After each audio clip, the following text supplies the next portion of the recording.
The market is a place where a man's fortune is not made by how often he is right, but by how much he is left after he is wrong.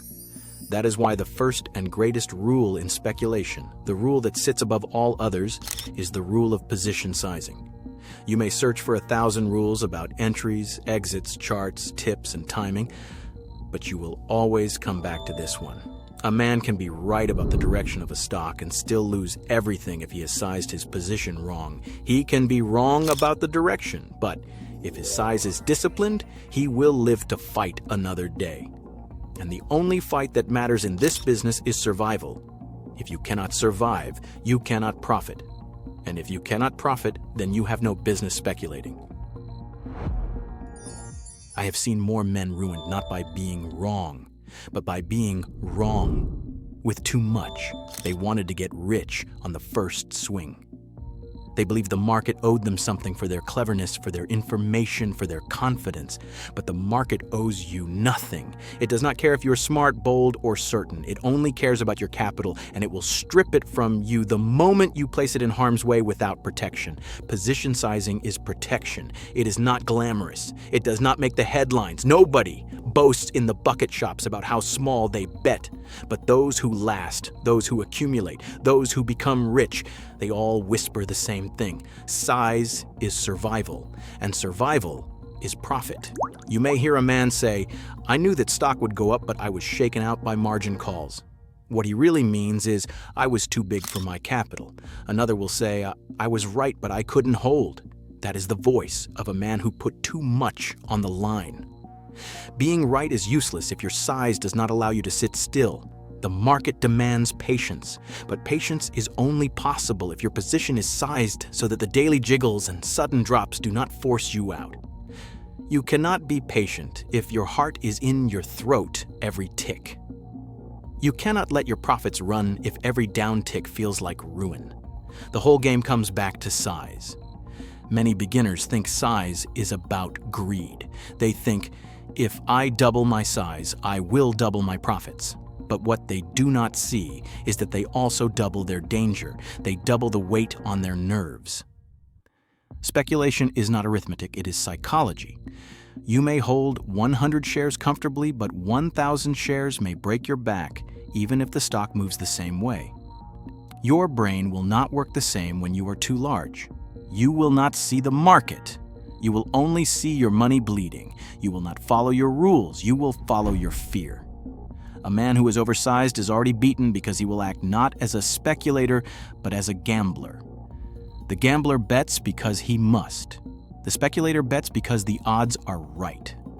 The only way to stay a speculator is to size yourself so that you are never forced, never desperate.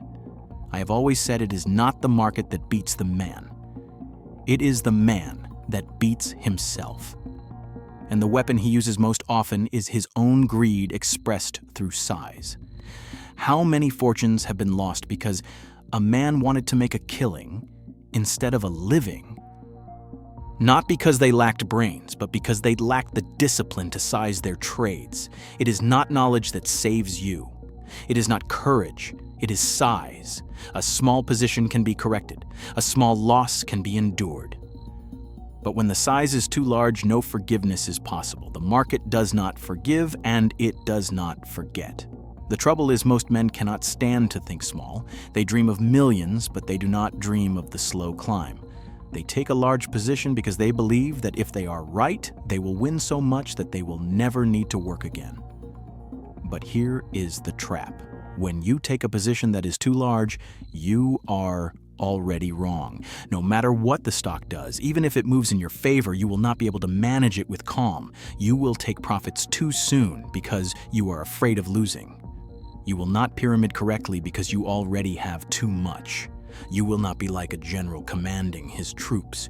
You will be like a prisoner dragged by them. I learned this lesson the hard way. I had been right on direction, right on timing, right on the story, and yet I went broke. How? Because I was too big. When the market turned against me for just a short spell, I was forced to liquidate. I did not go broke because I was wrong. I went broke because my size did not allow me to be right. That is the cruel trick the market plays. It is not enough to be correct. You must be correct with the proper size. If your position does not match your capital, your nerve, your plan, then your correctness is worthless. There is a simple way to look at it. Your position should always be small enough that you can sleep at night. If you cannot sleep, your size is too large. If you are staring at the tape all day, unable to look away, your size is too large. If you cannot leave the market alone for fear of what might happen, your size is too large. A man who is properly sized can walk away. He can let the market do its work. He can wait. And waiting is the hardest but most profitable part of this game. Another mistake men make is pyramiding too fast. They put on a position, it works, and they rush to double and triple it.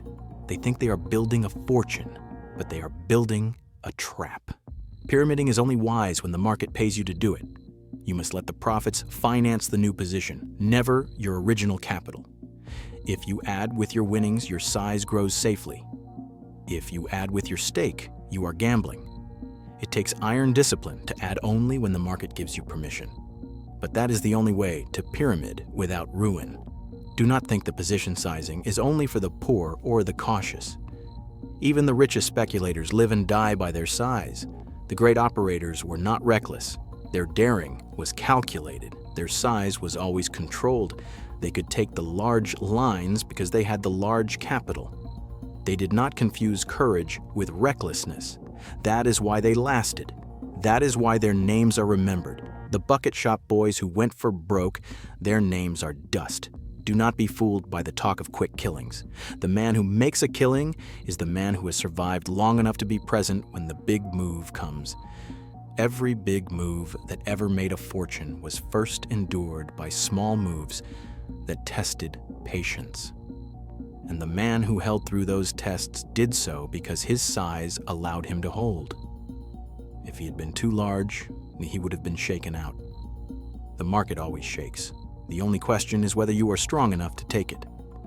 And strength does not come from muscles or courage. It comes from being small enough to last. There is another danger in size, the temptation to average down.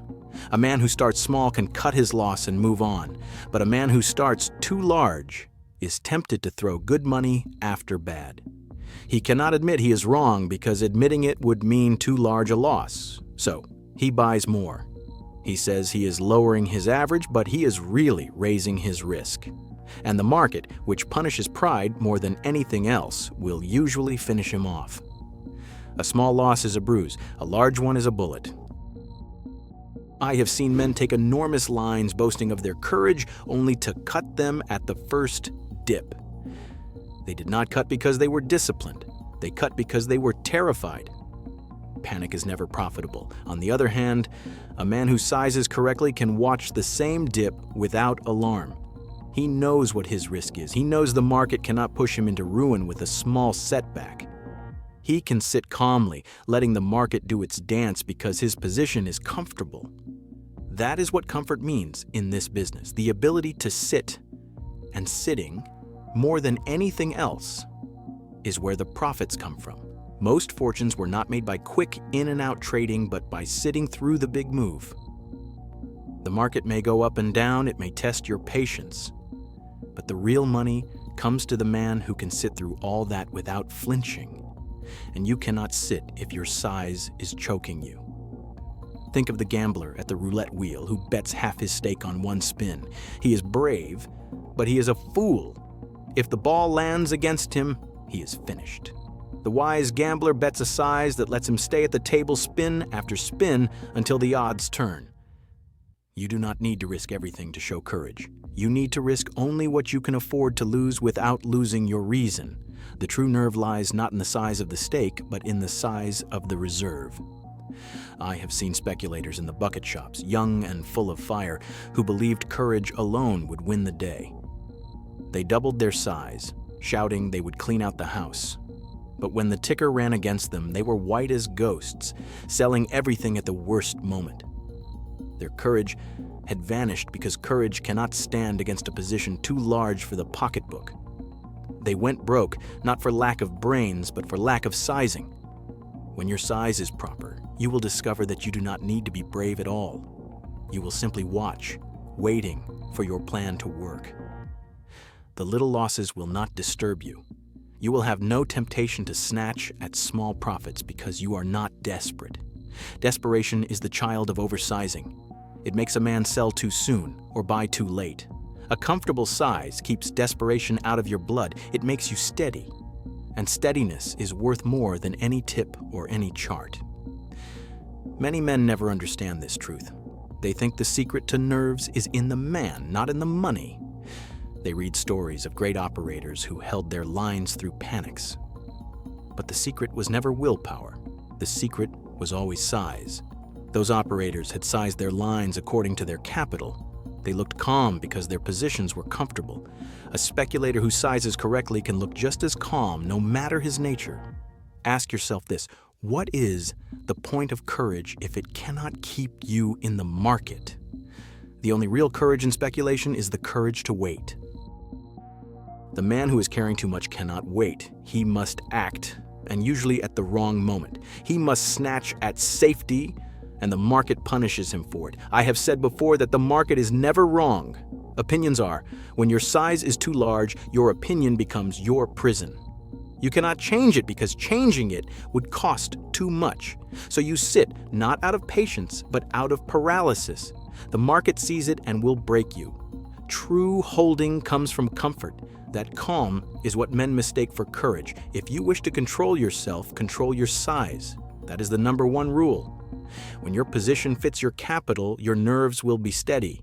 Your judgment will be clear. Your patience will be natural. Discipline will flow from your comfort, and only then can you truly speculate, because only then can you see the market without the fog of fear. Size is not about greed, it is about control. Control of losses, control of nerves, control of decisions. The real purpose of size is not to make you rich in a hurry.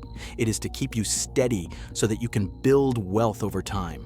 The men who last in speculation, the men who grow their stake year after year, they are not controlled by their trades. They control their trades. And that control begins with size. The speculator who sizes properly is like a general who never commits his whole army to the first skirmish. He holds reserves. He advances when the odds are in his favor, and he retreats when the tide turns. A trader who puts too much money into a single position has no reserves and therefore no control.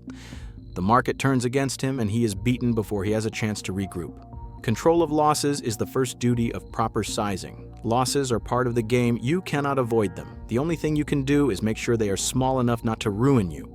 A small position that goes wrong is a scratch, a lesson.